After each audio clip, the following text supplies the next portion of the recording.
Our guest is an incredible model, actress. Now she's getting into all of it, writing and directing, and she's a local Philly girl, one of the most beautiful and sexy women you ever want to meet, and super talented as well. Let's give it up for one of my favorites, Miss Fallon Vendetta, ladies and gentlemen. Hi, Yes, guys. Fallon, how are you? I'm great. How are you doing? I'm doing great. Your sound is coming out nice and Good. clear, awesome. Before we say anything, ask any questions, go anywhere at all. Thank you so much for your patience with my thousands of messages. They say persistence pays off. I would hate you, but you're very kind. You said your schedule's busy, which I understand. For sure. I see it. And, I just it's just meant a lot. Like I said, you being local, being a big fan of yours, everybody's become a fan of yours just from me talking about it all the damn time. So really, thank you so much for that, for being patient. For sure. Awesome. Yeah, it's good. It's nice that we could finally. It was nice that we could finally link up too, because it's been a wild couple months. So I'm glad that we can finally chat. Absolutely, I'm thrilled for this. I'm a little nervous. I'm relaxed a little bit. I get geeked. I even told her today. I messaged it to Fallon. I said I'm going to get a little geeked. Excuse me, it does happen. But I'm coming down a little bit. So first of all, before we get anywhere else, you're a Philly girl. What do you think about the Eagles? Are you psyched? Are you pumped? I mean, that's exciting, right? I'm not like a huge sports person, honestly, being completely honest, but I feel like it's cool because it brings people together in certain areas, you know what I mean, in certain demographics, and it's nice to see people happy, especially in Philly, because it gets a little brutal down there. So let's keep them happy. That's a good plan. Let's win it, and if we win it, you got to come back downstairs and get to the parade. I think it said. I was reading something about it, and it said like 2017, I guess, was the last time that they were really involved in any of that. Is that right, or am I wrong? Yeah. Right, it was the 17th season. They won the Super Bowl. Okay. Played in 2018. So yeah, that's still 5 years. That's a long time. Yeah. To me, anyway. I'm like the only things I need in life. I need football, food, and Fallon. The 3 Fs, everybody. Yeah, but I agree with you. Sorry if I'm like sitting up on the camera because I don't know why my audio is like a little low. So if I'm like, you know why. Just like checking. Great. So let's get into one of the main reasons why we're bringing you on here. We, as I mentioned on the show, we love to celebrate the artist. You got a new movie in production right now. It's called Sucks to Suck. The picture's great with you and the blood. Tell us, first of all, about the movie, what it's about, what we can expect to see. Okay, so Sucks to Suck kind of came pretty abruptly. A partner and myself had some downtime in between projects, and I don't do well with downtime.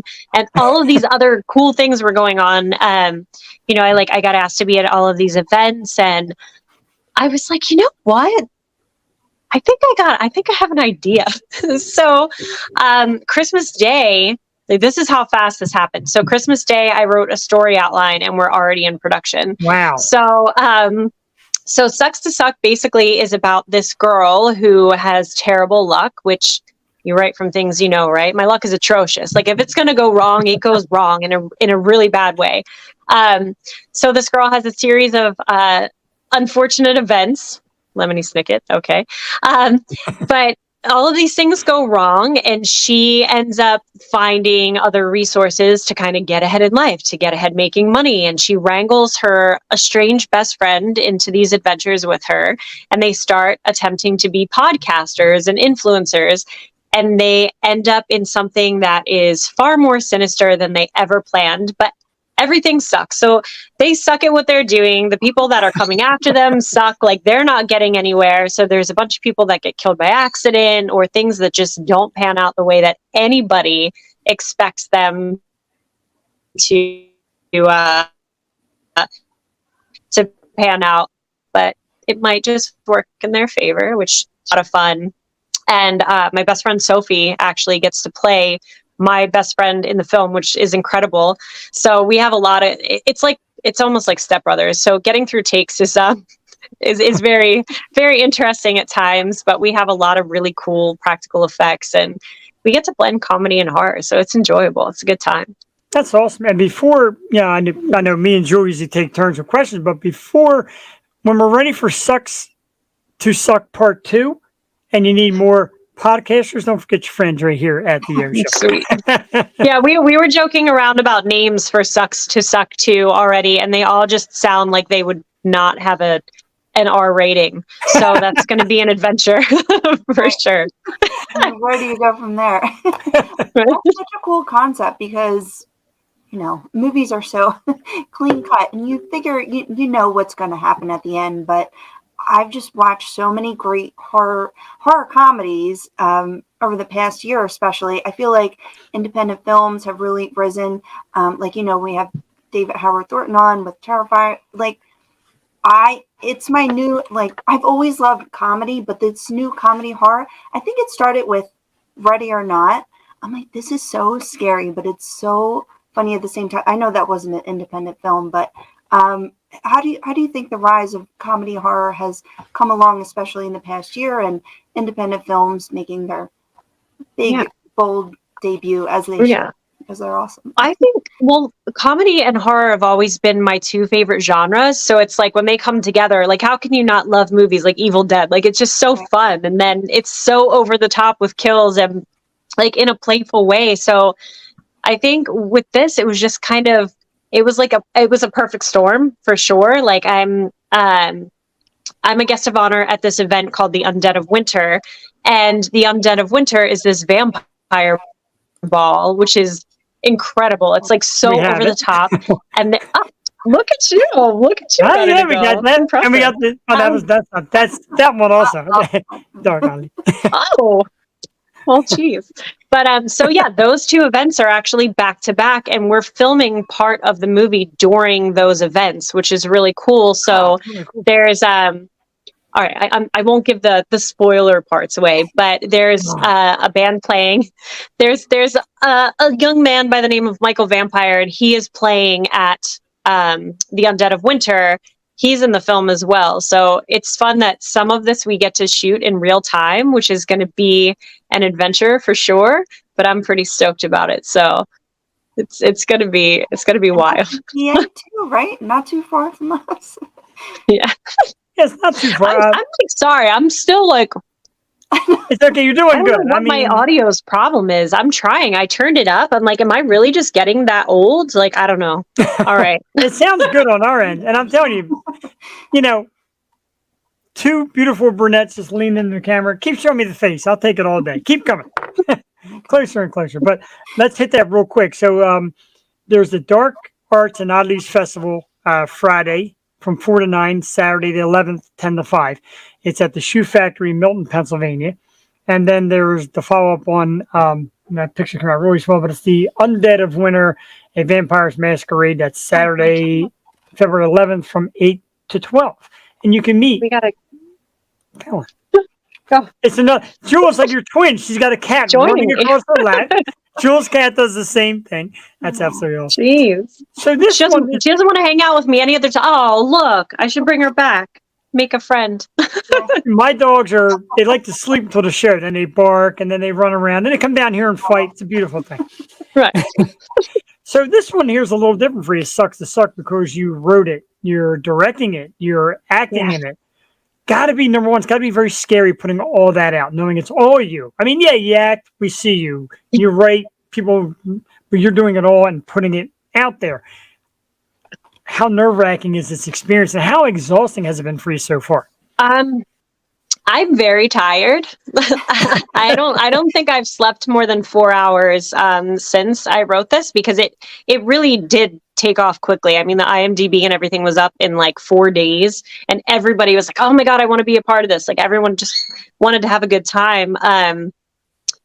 But I've done the things that I've directed for the most part. It was never a feature film. It was like music videos or, like shorts or snippets here or there. I got to, AD on a couple TV shows and stuff, and that was really cool. But one of my friends, Josh Petrino, who actually did all the visual effects on Terrifier 2, he was like, I don't understand why you're not directing. Why are you not directing? I was like, I don't know, maybe one day. Well, here we are. And I think that conversation was like maybe 2 weeks before I wrote this, and I was like, you know what? Wow. I'm gonna take a stab at it, literally, because it's hard. Totally. So Gotta say it. if it sucks, it's okay because it's already in the title. I already warned you. Right. But It sucks to suck. So I don't think it's gonna suck. I think we're doing pretty good. So I noticed that neat little exchange on Instagram between you and your good friend Farah, who we love also. She's from the area, and you were talking about, it's not going to suck. What if it sucks? It won't suck, and it's really great because, like I said, you put it in the title twice, so you can't say it sucks because it's in the title. right. It's so funny because No. that's one of my daughter's favorite lines. She's almost 9, and she says it all the time. Sucks to suck. It's perfect. I don't know. It's true though, because my whole thing, I actually have, well, you can't see it now, but I actually have a tattoo on me that says sucks to suck. And it's like the vampire fangs. And I did that at this convention that I hosted for Skin Art Magazine. And I was like, you know what? I was going through a time where like, I felt like I was so happy and I felt like everybody else was so grumpy. And I'm like, guys, okay, I get it. Life bites, but we got a cat butt now. I was like, life bites, but you can't, like, it does. It sucks to suck. No matter what happens, you still need to be a decent human being. You want to say hi? Go ahead. Have your moment. Have your moment. Nice. Wow. All right, Shadow. All done. But, I like, it kind of became like a visual representation of things just continually trying to be positive or move forward. And that was kind of the premise for this movie too, because it's like, yes, it's comedy, it's horror, but at the end of the day, these girls like have everything thrown against them. The odds are completely against them, but do they make it out alive in the end? I guess we'll find out. Maybe the crappy things that happen to them really don't suck after all. We'll see. Thank you, Dennis. We greatly appreciate that. Dennis has been doing great IT work to help the show with some of our social media, so we appreciate him popping in. You mentioned music videos. I'm not one to put anything together. You see the Nail Bite t-shirt, Red Hot band locally out of Lancaster. They're talking about music videos. Somebody asked me, hey, think Fallon will do a video?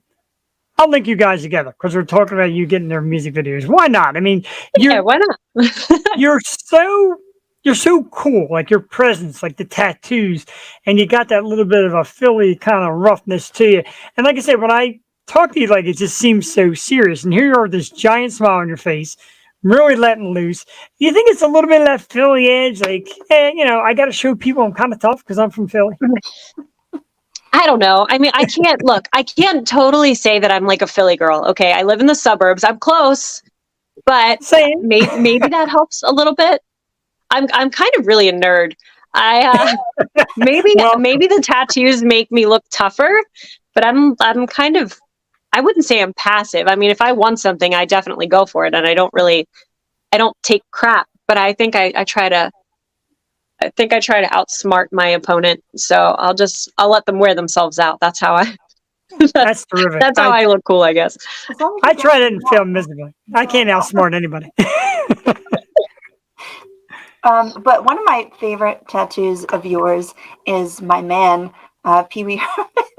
I was obsessed with Pee Wee Herman growing up. I don't know what it was. I had like the pull string dolls. I watched a show. Like, can you talk a little bit about Pee Wee? Oh, your love of him, or did you not hear me?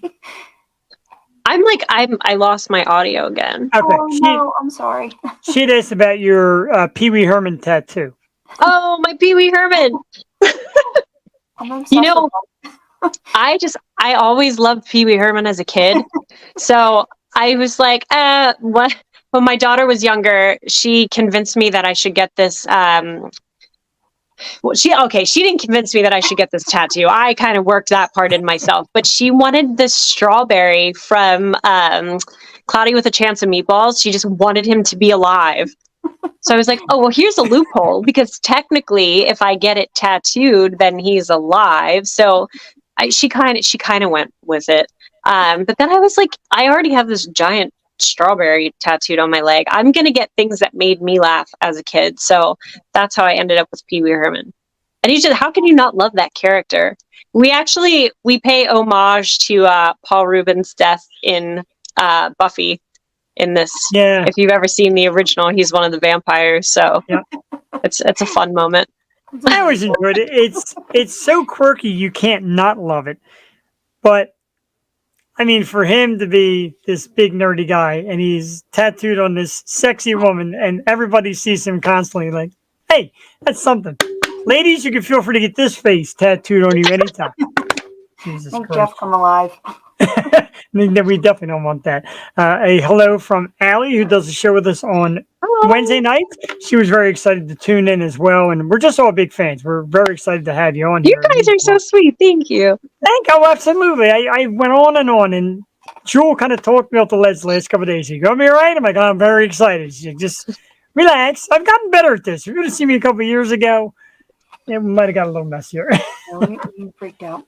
So one of the first time I ever saw you was in the movie Last Call. And that's a great cast. Jeremy Piven and Jamie Kennedy, who actually popped on our show for Jewel's birthday a couple of years ago. We love him. Yeah. I love Jamie. Jamie's super cool. We met him at the was it Live Casino when he did a show, and he came on the show and he was just great for Jewel. We actually got in good with his girlfriend. She came on the show first, and then I'm like, what are the chances of getting Jamie? She's like, I don't know, it's tough to get him, and he popped in. It was great. And then I seen you in that movie. You had a part as a girl named Yeti, which I got to ask you where that came from for starters. But the question I had to ask, and I hate to do this to you, but it's the first time I ever saw you. You come walking across this apartment, pretty much in your underwear, and your friends. I'm like, wow, that girl is just like so sexy. I had to look it up on IMDb and all that, and that's how I found it. But I always ask female actresses this: when a scene like that comes on, how many people who don't belong in production or belong in the movie or belong around start to file in and kind of watch the sexy girl do the sexy thing? You know, for the most part, people are really respectful of that. I don't think I've ever been in a situation where it was like too over the top. I did this show Banshee that was on Cinemax years ago, and it's funny because there's all of these like Fallon naked on the internet rumors, right? So, and they'll like freeze frame the shot, which I wasn't even naked, but I guess if that's what gets people going, it's fine. But even that, because it was like implied, they were really, really aware of that, and it was like a closed set. Like unless you were in that immediate crew or you were one of the actors, you weren't at all. And the scenes that I had with Jamie and Jeremy and whatnot, like that whole party sequence, I don't know, I wasn't really that scandalous, I guess, until the end, but it was hilarious. And it's a shame. Jamie and I both tried to get the footage from it, but there's an awesome scene in that where you can kind of see it for a second when we walk in, but they cut the big part of it. But I'm like beating this poor guy with a riding crop, and he's like wearing an adult diaper, and like it's hilarious. Jamie's great. It's a very good movie, and like I said, we love him, and it was just great. And I had, I asked, and we had years back, we had Erica Eleniak on, former Playboy model, and she went from Playboy model to movie. She was in a Steven Seagal movie where she pops out of the cake and she's naked, and she said there was 100 people who didn't belong there, just hanging out. And like Tommy Lee Jones, they came run over and covered me with a coat, and they ran me off. So I always wondered how that. And I guess it's got to be a little. I think it's gotten a lot stricter than it used to be, because I know even when I first started doing things years ago, it definitely wasn't quite so tight knit. Like there was a photographer that I really wanted to work with, and we just hadn't had the chance. So she contacted me and she was like, hey, Fallon, there's this company that really wants to use you for this shoot, and you're probably going to say no, it's fine, but I figured I'd throw it out there, and it's a couple's ad, and I'm going to submit you, and if you don't want to do it, and it was really loose-ended. I didn't even really think much about it. So 6 weeks later, she gets back to me and she's like, okay, they don't want to shoot this ad campaign without you. And I'm like, okay, maybe I should actually know a little bit more about this. But it was for Wet, the lube company. So I was like, oh, okay, this is going to be interesting. So I shot this ad for Wet. It was like this couple's lubricant, whatever.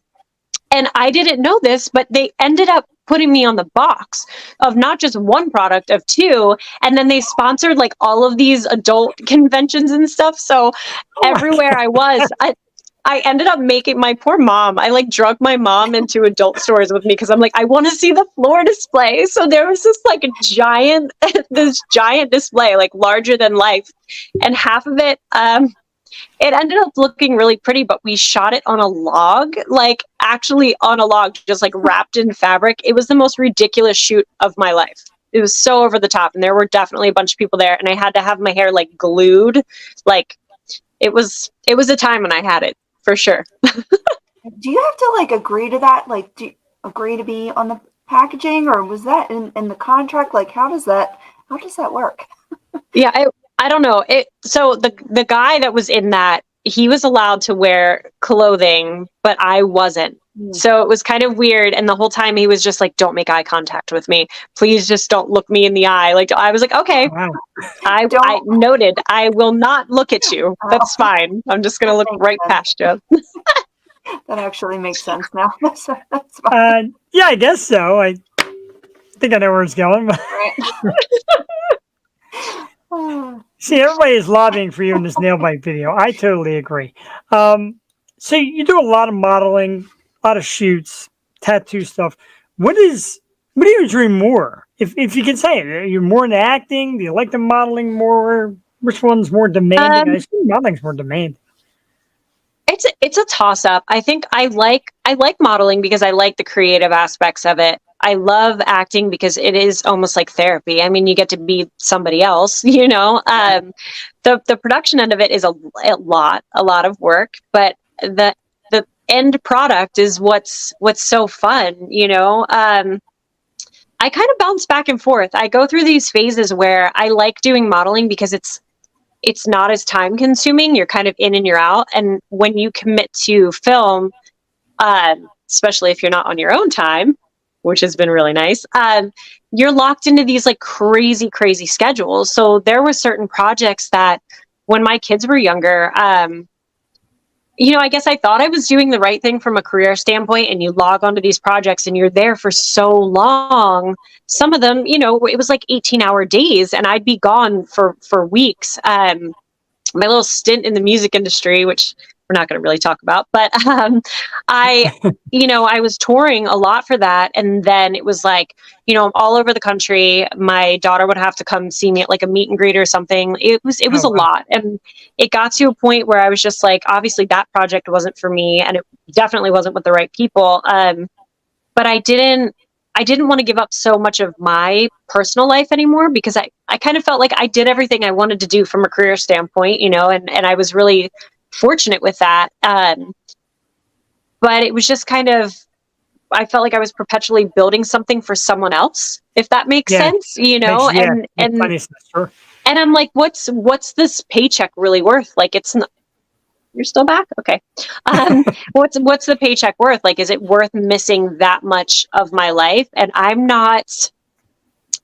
kind of weird about talking about myself too. Like I have no problem talking about events or things that I'm doing or that's going on, but I felt like so much of that was so invasive, and that's kind of not me. So I don't mind going and like doing all this cool stuff, but I like to be able to retract. And I feel like if I'm constantly doing film, then it's so much like, where's she at? What's she doing? What's going on here? So I'm like, I'll stick to the East Coast. I'll have fun making my projects, and then let me disappear.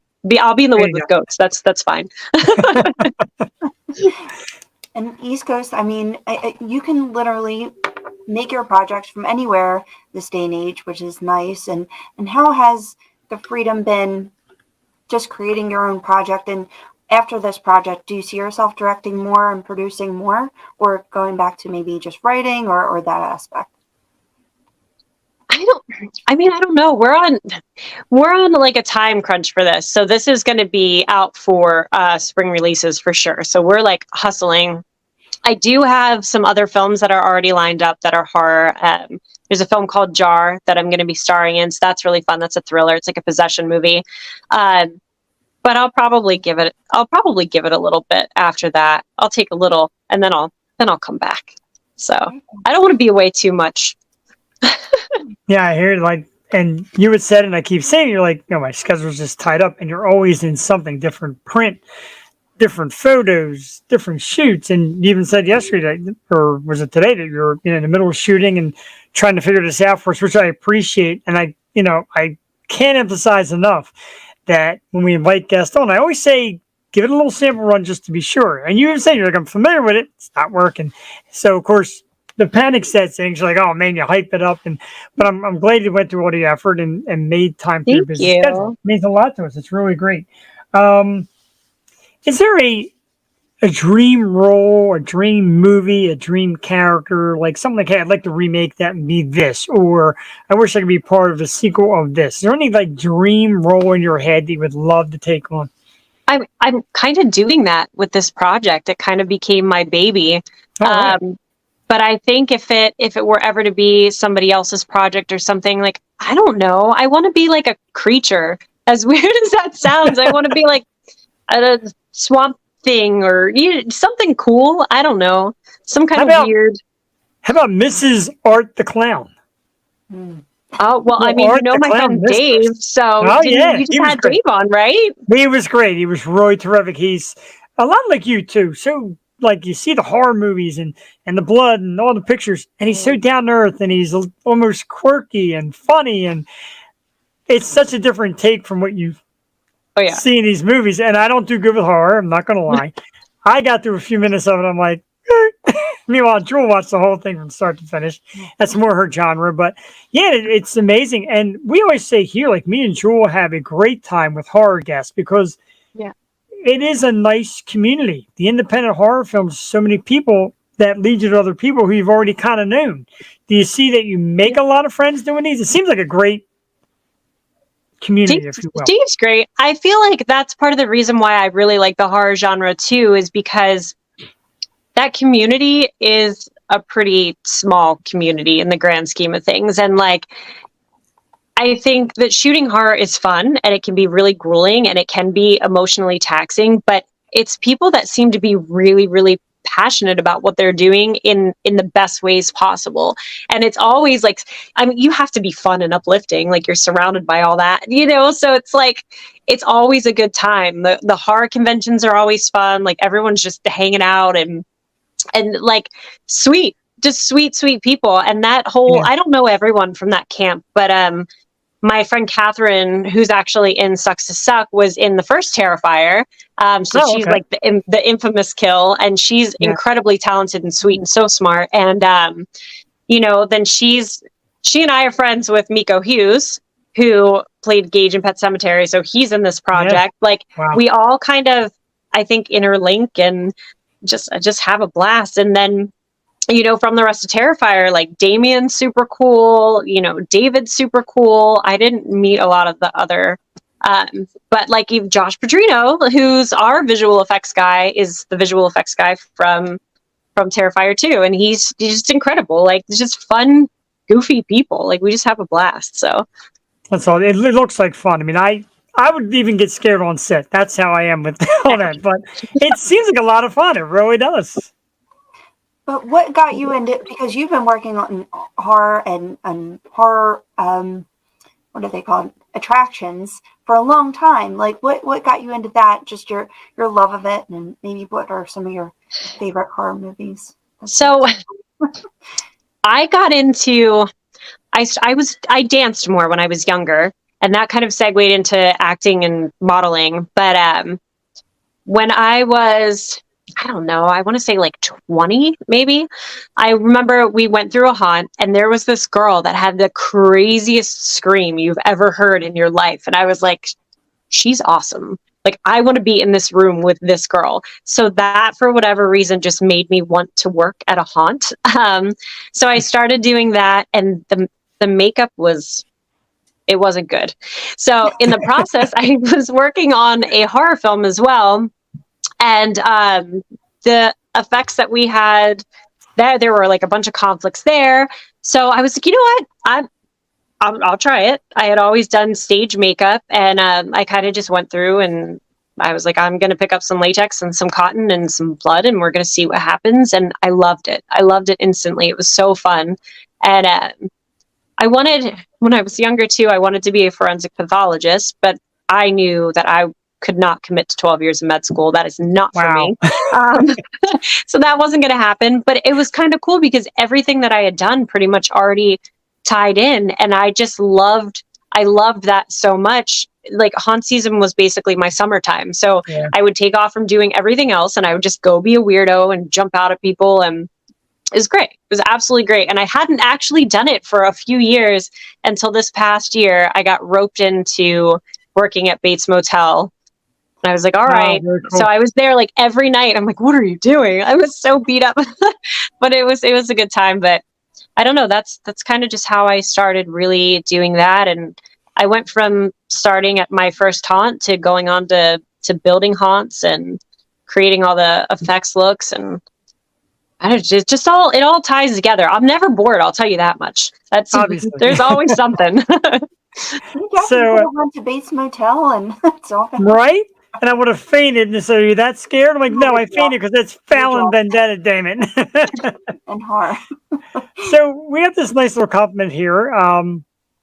He wants to say for the record, for wondering about Fallon getting involved in the music video, it would have to be ideas coming from her. She trusts her vision. That's great. Now I'm telling you, we've been talking about it all day. A lot of fans of yours and people we met through Nail Bite, etc. Like, man, you got Fallon on, and we love her, and we love her to do videos. I'm like, well, check her out. And you're busy, but your social media, your Fallon Vendetta page makes you kind of available if you ask nicely. Ask really nicely. Ask nicely. Don't be a pest like some guy I know. They got you here. Probably like I feel bad for this poor son of a bitch. Yeah, I'll be on. Does anything. But it's great that people see your creativity, and you obviously have it, and you're great at it. It definitely suits you all the way. Like the genre, it's like it's made for you. That's terrific, and we congratulate you on that.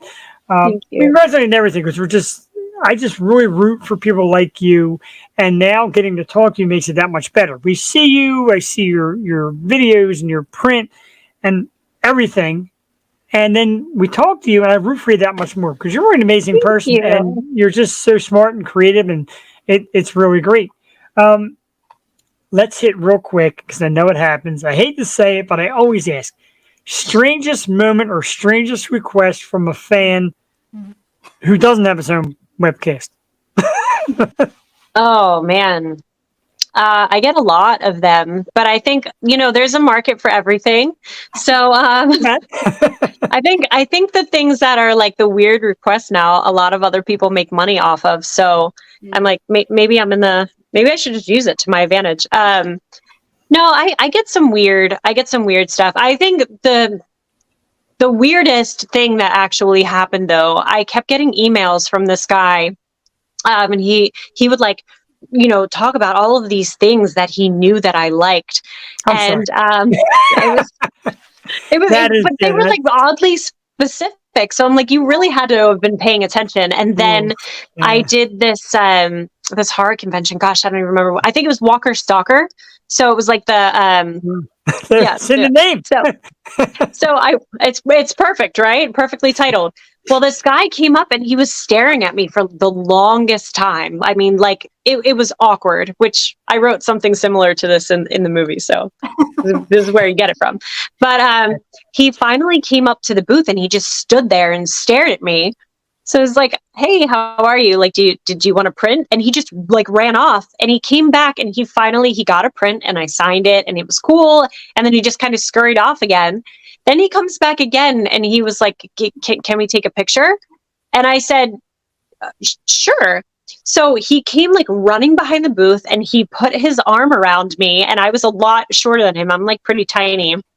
And he's like, okay, thanks. And he took off again. That was it. It was like a weird moment. Well, I'm standing there and I was like, what is that? I'm like, what is that smell? Is that me? I'm like, that's me, but not me. I was like, oh gosh, it's this guy. So someone I knew had an oddities booth next to me, and I was like, I don't care what you have, Lysol, like anything. I was like in the funk, like I don't even know what you call it. I smelled so bad. I was like gagging. So then like 3 days later, this guy messages me and he starts bringing up all of these things that I like again. And then I realized it was the guy from this convention. And he asked if he could buy the shirt that I was wearing. So I'm like, okay, so you must have known that you like left. So that was weird. Oh my god. That was pretty weird. Yeah. That stuff freaks Jewel out. I ask and she always cringes, and later she's gonna be like, "Why do you ask that stuff?" Because No, it's weird. I had somebody else too. One of my friends was over and we were sitting outside like eating pizza by the fire, and she's like, I think there's somebody in your bushes. And I was like, oh, I think you drank a little bit too much wine. Like you're fine, like relax. Yeah. She's like, no, I'm telling you, there's someone there. And sure enough, like there had been somebody like laying in the bushes in the side of my house. So this person like took off, and the police came. And they said whoever it was obviously there for a while because the grass was like matted down. So people can be, it was a little terrific. I was going to ask to buy your shirt. All right, well, maybe. That is so scary. I hope you got. It is a little scary, but I know, right? But I give you credit, and like I say, even just being here, like Jewel, Allie, like. You just really don't know. And some people try to be very flattering about it and don't know how to go about it. And I've kind of learned some P's and Q's about what to say. And Jewel has said at times that you kind of went overboard and don't really realize you're just trying to be flattering. And especially there's some guys who really don't get it.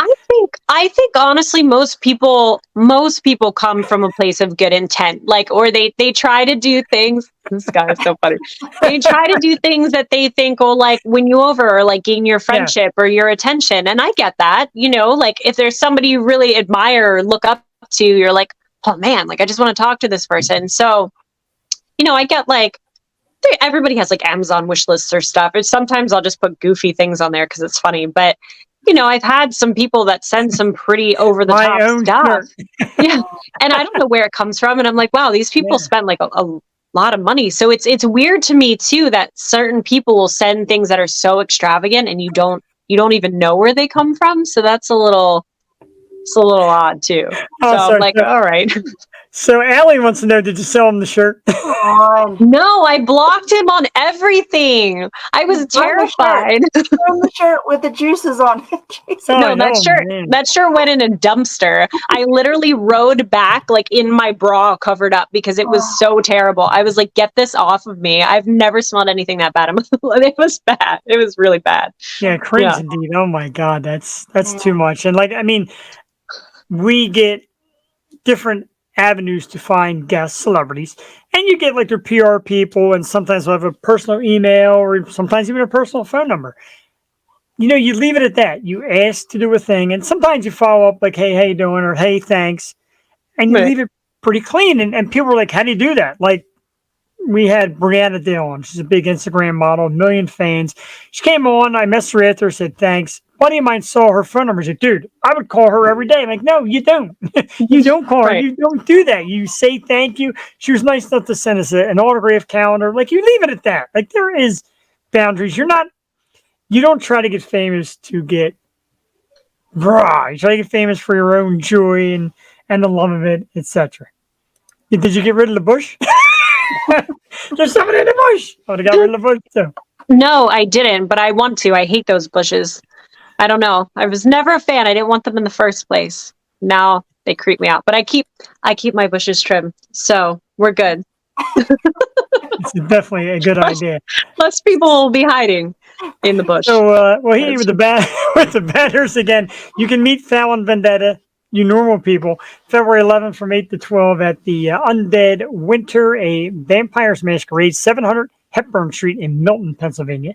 And I did it backwards because earlier that day is the Dark Gods and Oddities Festival.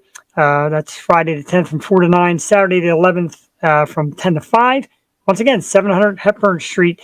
Go out, meet Fallon, get a nice autograph. Come meet me, and I'll sign your stuff, and you don't even have to be weird. That's great. Or be weird. It's fine. I'll talk about it later. I'm telling you what, we absolutely would like to invite you back again. once you got a new fan there in Minnesota, we'd love to invite you back again after, the movie comes out and you get on with that success. And after you have some creeps that meet you at these festivals and try to buy different pieces of merchandise, and we'll talk What's about the it. dirt? Yeah, but I'm a big fan of it. And again, I admire it. And I tell Jewel all the time, like, my wife's like, man, you're very protective of Jewel because you know how people can get. And no need for it. We enjoy it for the arts. So I do a lot of smiling and nodding. That's my go-to. Just smile and nod. I've been picking that up. Yeah. Well, not with you. I mean, okay, maybe a little bit.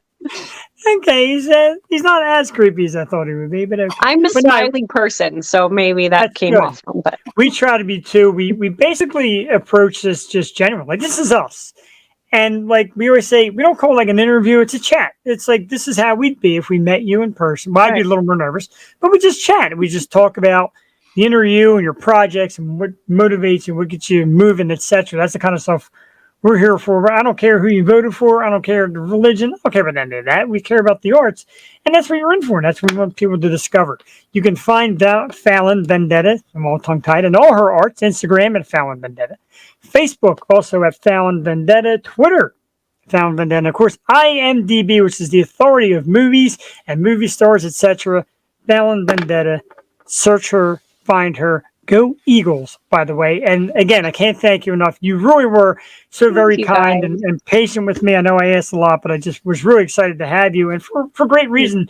Jewel, amazing? Yes? Oh, absolutely. And yes, thank you so much for taking the time. We so much appreciate it. We know you're very busy. Good luck with the project. We're so excited to see it as soon as it releases. And yeah, just best of luck in the future. thanks, guys. Absolutely. Thank you very much. And like I said, we'll let the scroll run down the bottom for a few more minutes so people will know where to find you. So when the movie comes out, they can check it out.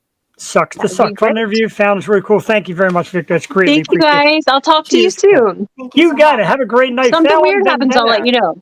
Oh, please do. Just quick message and I'll just read it. We love you a lot. Thank you very much. It was awesome. Have a great night. You too. The amazing